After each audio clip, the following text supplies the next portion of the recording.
Hi, Eon Forest here, and today we're gonna discuss why Cube. Why is Pokemon Cube becoming such a thing for seasoned Pokemon players? And should you consider possibly getting into it? Well, first of all, why even do it? A lot of people who are getting into Cube are very seasoned Pokemon players, have typically been playing for a long time, and have many cards just lying around that they don't use anymore, but still really love. They decide to throw in and make their own format called Pokemon Cube. A Pokemon Cube is essentially between 180 and 360 cards thrown together to create your own custom format. And with that own format, you can come up with your own rules, create your own power levels, so you don't have to deal with standard or expanded nonsense anymore, and really just get to put cards in there that you enjoy. And many people are turning to this format because it's just a lot more fun than standard.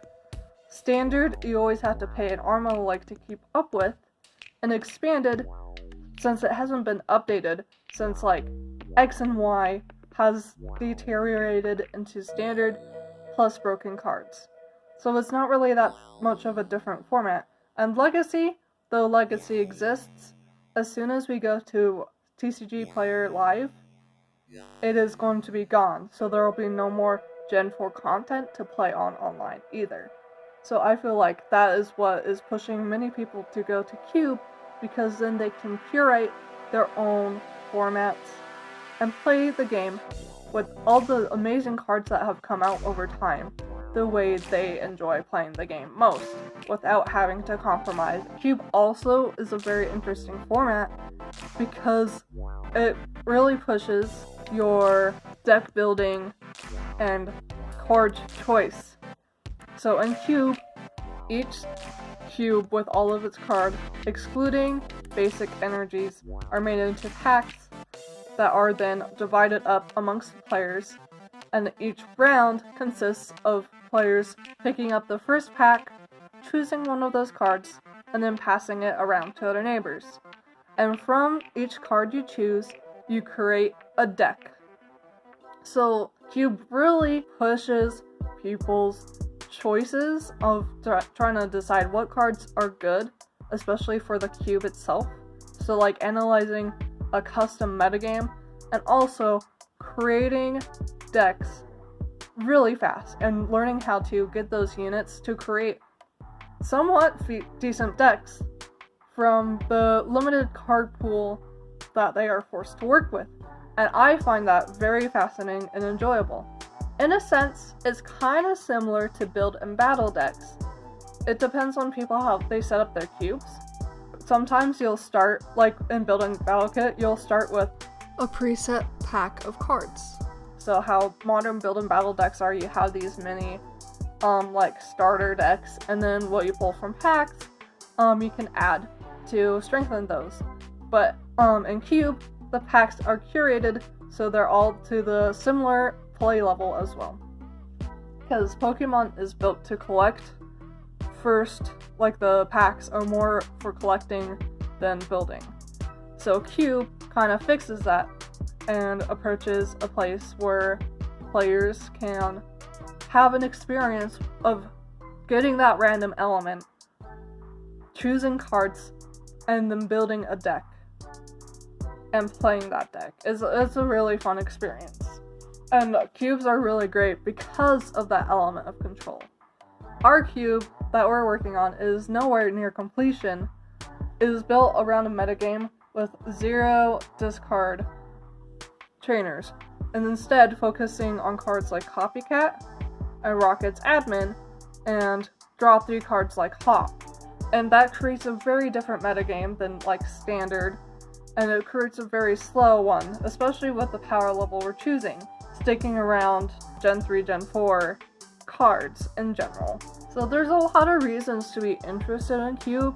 There are many benefits to playing Cube, including you can just throw whatever cards you want in there. I get to put in playable cards such as the Socropolis for it with the ability Scavenger Hunt. With the power level we're having in the Cube, is actually a viable option, and it makes me very happy to be able to include one of my favorite Pokemon inside of the cube. It's also really fun to have cube because then you can put childhood cards in there, such as this Mantime, which I loved as a kid. Even though I didn't play the Pokemon TCG, I love this art, and being able to make it work with a cube is just really enjoyable, and it's fun to see the cards you love being used. Especially, this is also another childhood card I used. There are still many downsides to playing cube.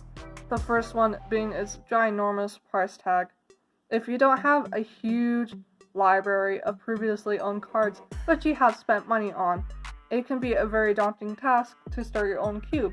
This cube, right now, it's like a 3-player cube, and we're currently working on building expansions with it to make it bigger, and we have already sunk around $200 into this, not mentioning that the case it's in currently was a splurge purchase around $60 that we did one random day.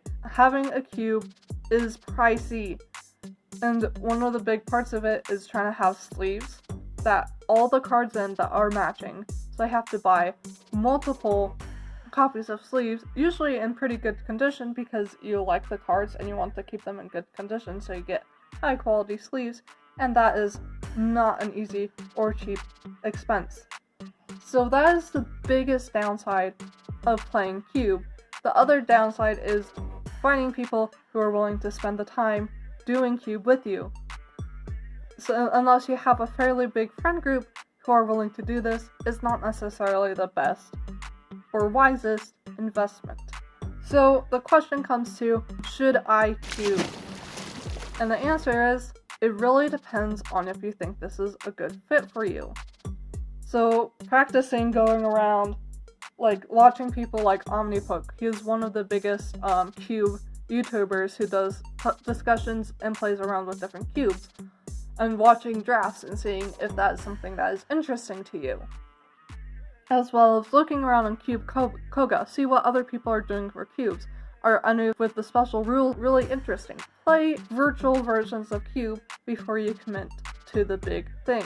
Cube is a wonderful experience, and people are turning to Cube because they find it a more enjoyable experience than the current options to playing the Pokemon TCG. They get to curate what cards go into it, choose the rules and experiences for players to have, and get to use cards that they love and don't necessarily have a use for in their current metagames. And I hope that was helpful to all of you. And that's it for this video. Bye!